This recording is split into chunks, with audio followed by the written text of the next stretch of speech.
Just happy that we can actually stay home for a couple days this week. We split, obviously, 2 road games in 1 week, and both good basketball teams, conference play, January, when everyone's trying to become the team that they're destined to be. And we were able to sneak one out of Ole Miss, and obviously couldn't follow that up with another, what would have been another quality road win. But I think our guys are a little tired from a travel standpoint. That's 9 road games, 4 in our first 6 in league play. I'm not making excuses. It's just what I think. It doesn't mean that we should accept not playing well. But hopefully being at home allows us to kind of just get in front of our fans and go out there and play the way we've played at home up to this point, not from a one-loss standpoint, but from an energy and enthusiasm standpoint. Frank, when you have a guy who's been around as much as Sin has and has done so much, what do you say to him when he's in a slump like he is now, or do you say anything at all to him? Play better. I mean, that's, when you're dealing with a freshman, you got to be careful because of his psyche. When you're dealing with a guy who's been through it, play better. You want us to win, got to play better. Go in the gym, work on your game, make some shots. I've never been one to worry about upperclassmen going in slumps, and if they do, then it's a self-inflicted wound. It's not a thing of doubt or uncertainty. You go through that when you're a freshman. You shouldn't go through that as an upperclassman. I know they got 4 guys averaging in double figures, but what do you know about Mississippi State? And has Howland kind of put his stamp on this team yet, or are they still progressing in that area? Yeah, they got a bunch of guys. Just like I'm sure that they're looking at our roster and they're saying, "Man, how many years have Carrera and Catchiness and those guys been there?" And I look at their roster, I'm like, "How many years is Craig Sword and Fred Thomas and those guys going to be there for?" It's, they've got a bunch of older guys, guys that came in, same year as Mike and Minda and them, and and have worked real hard. And from the Ben stamp, I think what he's done, because I think they're playing their best basketball right now. And I think what he's done is he's taken a group of veteran guys that played under a different system. And as time has gone on, he's been able to kind of involve 2 freshmen in Witherspoon and God, how can I forget him? McDonald All-American, number 14, Newman, and Malik Newman, and take 2 freshmen and just little by little allow them to understand college basketball and engage them into a team that had a bunch of veterans on it, and let those personalities kind of mix. That's what it looks like to me. I think they're playing real good. I really do. I thought they were pretty good before the season, but I knew it would take a little time. New coach, you're going to depend on some young guys that are new to everything. And but as I'm watching them now, I'm not surprised. I mean, they're 1-5 in league play, and you can argue they can be 5-1 in league play. That's how close their league games have been. But it's just what we tried to tell our players and what the older guys understand. It's 18 rock fights. There's not an easy out in our conference. There's not a game that you go into at home or on the road and say, well, if we can just figure out a way to just kind of get to the end of the game, we can win it. No, there's not a single one like that out there. Frank, because you've got so many upperclassmen, do you have a good sense that, these guys aren't going to worry too much about, hey, we didn't do well Saturday, but we've got a lot of other experiences from this season we can draw on to kind of get back on track? Yeah, I mean, Pete, here's the thing that kind of gets me a little bit. We're not 10-7. We're 17-2. We've won 7 of 9 games away from home. We've won 2 road conference games. That's the most this school has won since probably the earth was invented. That's when Eddie Fogler coached, by the way. And you can quote me on that.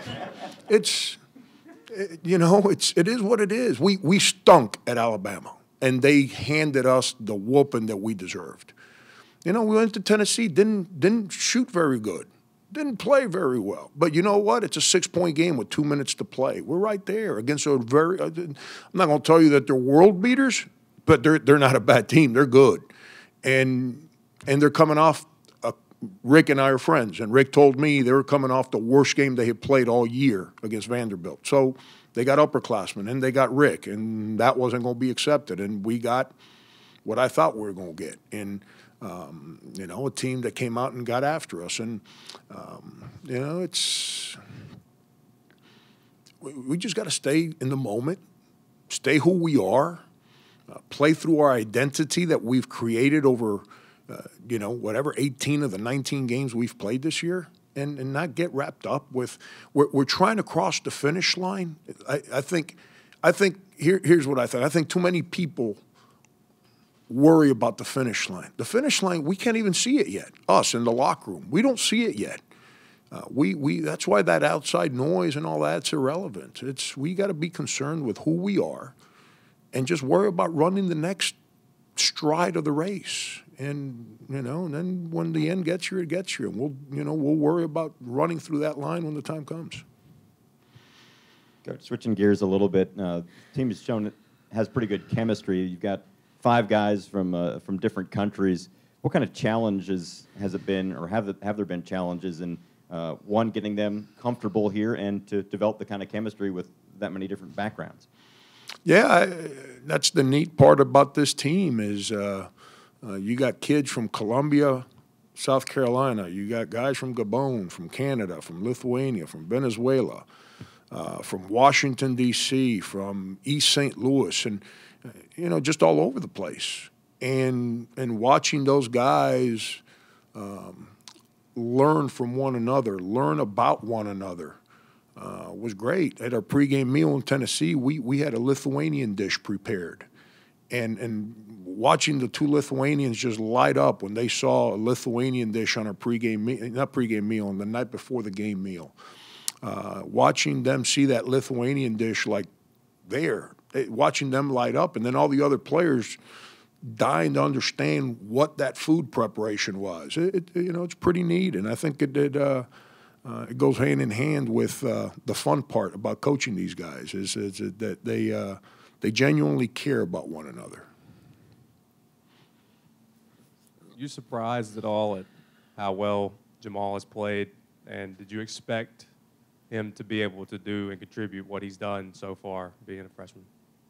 Yeah, I fully expected him to jump up and dunk balls when it's him in the rim because it's so athletic and it's what he's always done. It's taken a little time, and it still is defensively. I think he's got 7 hand checks in the last 2 games in the minutes that we've played him, and that's not very good. It's he brings a certain level of athleticism and excitement. He makes the wow play. We need him to learn how to make every play, and that's with freshmen where it's hard sometimes because I'll use one play as an example. We're up 4 at Ole Miss, and we go box on 1 coming out of the timeout. And Dwayne gets Moody, who's hurt, to slip and fall. So now it's the end of the shot clock, and that their next guy has the ball at 38 feet, and Jamal just kind of goes out there and hip checks the guy. So now it puts him on the line to shoot 2 free throws. A guy shoots 80% from the line. What would have been a Hail Mary shot at the buzzer, maybe they make it and get 3 points out of it. But, those are the simple plays that he's got to learn to make. And wow plays bring attention. Making the right plays is what coaches look for, and that's where his growth has to continue to be. I know he can make the wow play. We need him to work to make the simple plays, the everyday plays. Frank, defensively, a lot of times, especially in the last few games with the three-point shooting, somehow driving to the lane, guys collapse and then kick out. Are you satisfied with, maybe not great outside shooters hitting those three-pointers, or is there something breaking down? No, our point guard play has been completely outplayed. I'm not talking about P.J. Dozier. I'm talking about Stroman, Dozier, and Sindarius. You know, we've been outplayed at the point guard spot for 3 games in a row, and you know that has to change. It's you know, we've gotten not very good defense on point guards 3 games in a row. We've gotten a lot of turnovers from the point guard spot, and we haven't gotten any production offensively from the point guard spot in 3 games in a row, and that's got to change. It wasn't like that the majority of the season. That I've got to stay positive there, and those players have to stay positive, and we got to get better play from that one spot with all the guys that play it. It's not a one-guy thing. It is a cumulative problem. We've got to be better there defensively, offensively, passing the ball, making shots when we have opportunities. We're not getting a whole lot of – outside of Sindarius, we're not getting a lot of assists right now from Stroman and PJ. And defensively, I think all 3 have been below par, what they've been for us this year. And then from a scoring standpoint, you know, Sindarius 3 games ago had a decent game offensively, but I think he's 2 for his last 26 or 7 or something like that. So we're not, you know, we've got to get more production from the point guard spot and be able to do a better job of neutralizing other people's point guards. Well, Dwayne guards point guards too now. He does. I might not play him at the point a lot on offense, but he tends to guard point guards on the other team, and he hasn't been very good defensively too. We've had some slippage defensively. We have not been nearly as good defensively as we were earlier in the year. I know it's something you tried to incorporate and change when you first got here, but with Legends Weekend this weekend, you know, how happy are you with the former Gamecock greats and just different players buying into what the program is now? Is this something you look forward to every year? Yeah, absolutely. You know, Brian, 4 years ago, I got here and I brought up this topic, and I was told, oh, yeah, we did something for former players. I said, really, when? He said, well, we had a 100-year celebration or something like that the year before. I said, okay. I said, so what weekend is that this year? I said, no, that was just a 1-year deal. And I was like, what do you mean a 1-year deal? That needs to be an every-year thing to make those guys understand how much respect we have for what they've done, for creating the tradition that everyone speaks about, to helping build this building we play in, and the sacrifices that they made. And you know, that's guys that go to college and play sports and lay it on the line. I'm gonna say 2 names that kind of come to my mind because they're 2 different people from 2 different backgrounds, but very similar with their pride for the school. Gary Greger, Kerry Rich. One played in the 60s, one played in the 90s. One's an inner-city Columbia kid, the other guy's from West Virginia. But those guys left their hearts and souls on that court like many other Gamecocks, whether it be the Dunleavys or Kevin Joyce or any of these, Alex English, who's at practice all the time. It's what it's about. To give those guys, the guys that do it the right way, that bond to their university stays there for the rest of their life. And making those guys proud that we care what they did to give us the opportunity for what we do is very important to us. And it's a great night, great weekend, get them around each other. I just like sitting around and listening to their stories, you know, because you find out a lot about them and the stuff they did when they were in school here, and you know, and it's fun, it's refreshing. And other guys get to sit around and realize that, holy cow, there are a lot of good players played here. You know, wow, I didn't realize that guy played here. And this, you know, Brian Winters was here, you know, 2 years ago, and I told one of our guys, I said, you remember him? No. I said, well, I grew up watching him. That guy was electrifying the way he shot the ball. And, you know, little things like that, I think it's a great thing.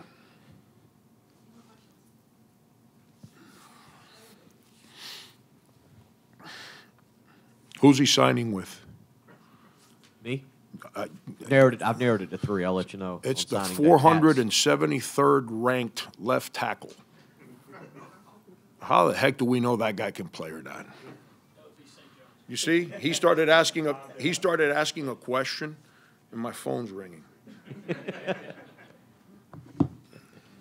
I don't know. Stroman, you talk about point guard play. I mean, is it something, do you think the concussion that he got it out, is that still affecting him? I know it's 2-3 games later, but is it something that he just doesn't seem to have come back to how he was performing prior? I don't know.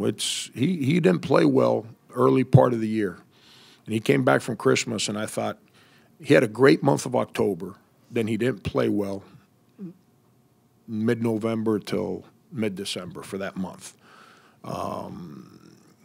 And then we came back from Christmas, and he was as good as he's been since he's been here.